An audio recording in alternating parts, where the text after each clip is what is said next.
Masonhill cattle. Premium Wagyu beef. The good stuff.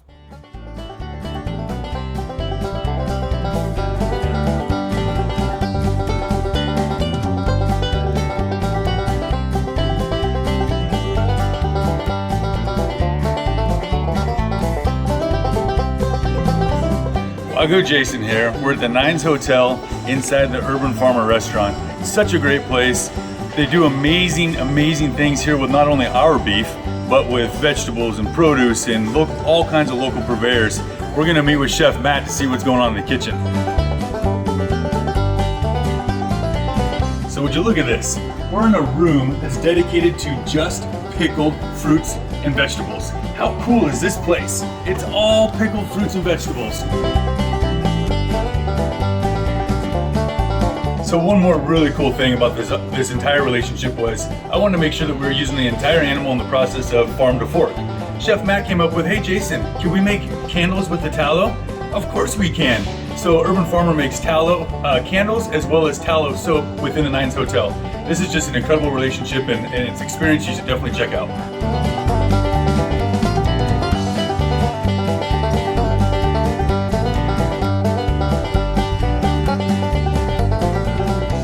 Here at Urban Farmer, nothing gets wasted.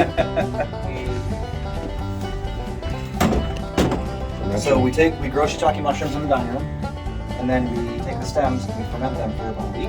After they're fermented, we'll dehydrate them and we make a dehydrated fermented shiitake powder that we use for our ponzu dipping sauce for the sashimi and mushrooms. Oh wow. Nice. So, yeah, nothing gets wasted. Yeah, nothing. All right, so here we are. It's the big reveal. We have Chef Matt here with us. He's gonna tell us everything about Urban Farmer and what makes it tick. For years in my career, I have committed to making sure that I'm part of the conversation. And this guy, he's part of the conversation for sure.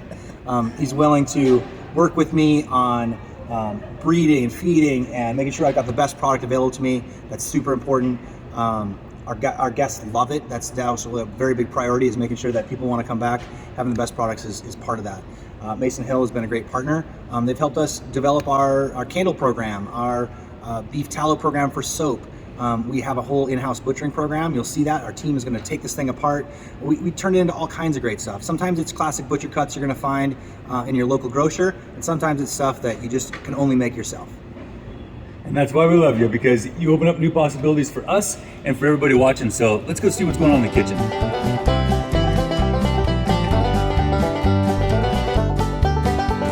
It looks like they've already started.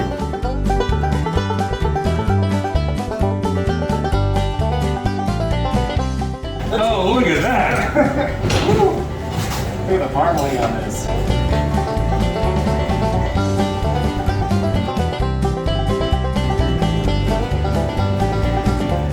So this here is what we look for. A5 Wagyu beef from Masonhill cattle.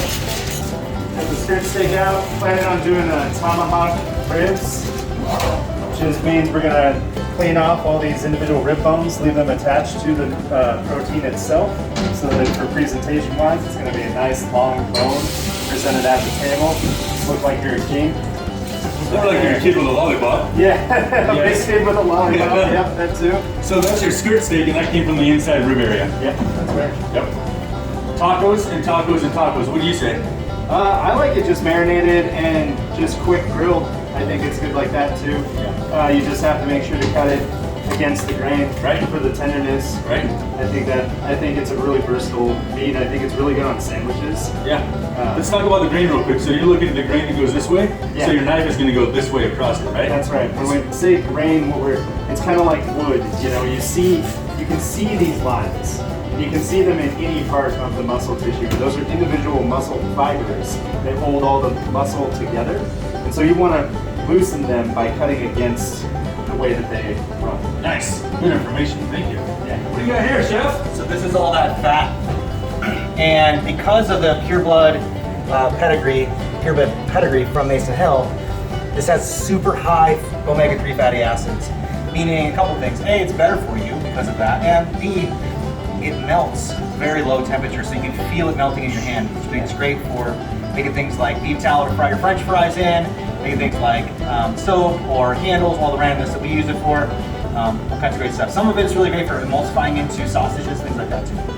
So melting point. Save all that fat in a big bucket. We pull out these skirt steaks. I will kind of put my 2 cents in there on the skirt steak usage. The thing that I am a big fan of is putting it on a kushiyaki grill up in Departure restaurant. Okay. So it's going to burn about 1,000-degree charcoal that burns 98% clean fuel.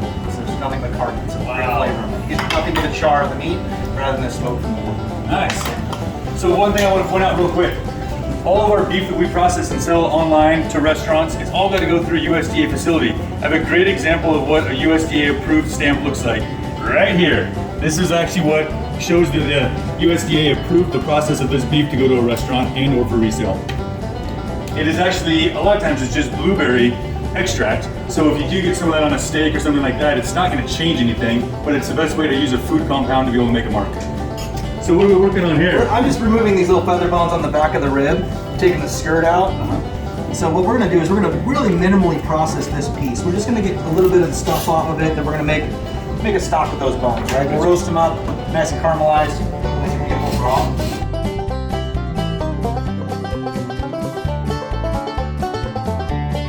So he's going to free up these feather bones from his. So he's opening that up to soft, whereas this one's already cut, so that's straight from the table. So Chef Matt, how long have you been breaking down beef and or meat in this kitchen? Well, in this kitchen, 13 years. 13. Prior to that, probably another 13. Wow, wow, so you got a little experience. Yeah. So do you typically see marbling like that? Almost never, but sometimes better. Oh! but only from you. Yeah, it's pretty. We got pretty nice beef in here today. I'm excited to see what you guys do with this. You gotta look at, that's where I'm looking at. Right? Yes. You know? Yep.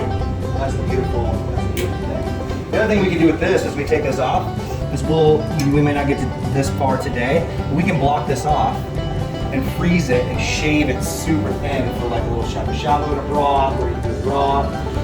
We can sear it over the top of like Himalayan salt block, all kinds of fun stuff. I can attest to that. Yes. So I'm here at Urban Farmer having dinner with my family. Chef Matt comes out and says, Jason, I got something for you. And I'll do my best to explain it. We take that exact piece of meat, paper thin, rolled up like a ribbon with a toothpick stuck through it, and maybe a mushroom on top or something else, and a super hot salt rock, and all we did was sat it on there and let it cook, and right in your mouth, and it was delicious. The advantage of a good chef, he knows how to use everything.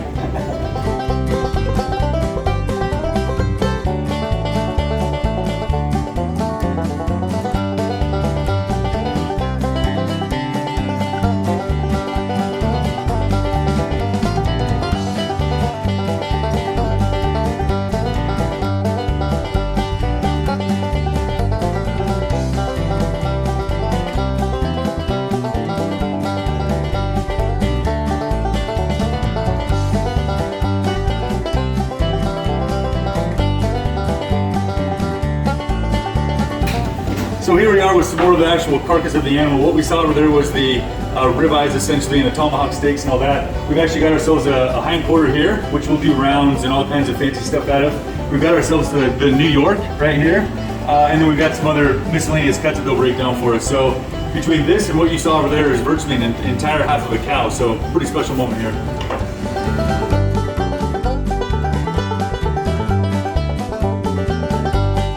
What do I got here? I got the flank steak, I got the outside skirt, and then we've got the bavette out of here. So now all that remains is this is the tri-tip isn't even on here. Oh yeah, sorry, here. The tri-tip's in here. Boom, we'll get that out in a second.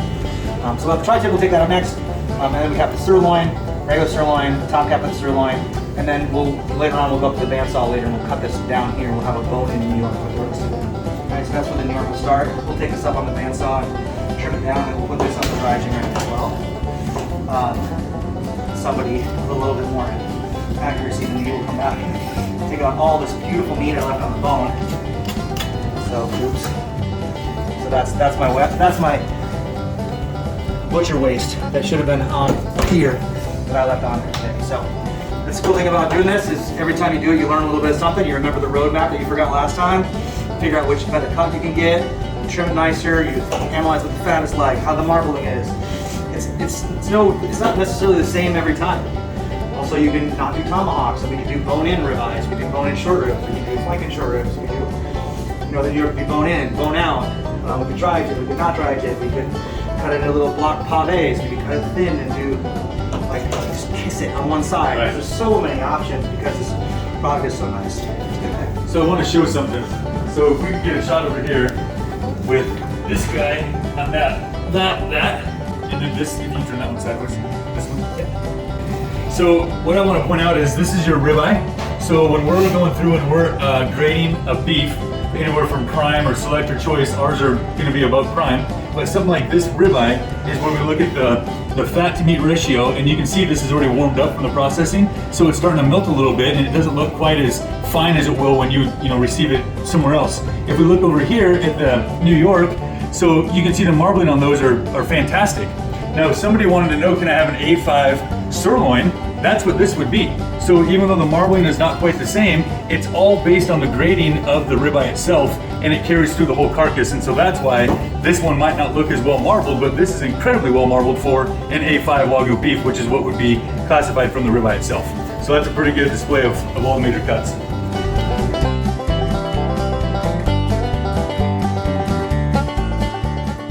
Leland's gonna throw one of these on here, right? He just watched me do this, right? So he saw everything, refreshed his memory. He gets to now that opportunity to do that, and then the next time it happens, he gets to teach someone else. And so, that's how we perpetuate this chef career. Nice. Well, I want to, thank you guys for letting us come in and shoot some vids of some awesome beef that we have, lending your expertise to us, and we'll see more of this. And the next best thing is going to be when we see it on a dinner plate. Absolutely, anytime, Jason. We'll be here soon. All right, thanks, guys. Thank you. Order now at www.masonhillcattle.com.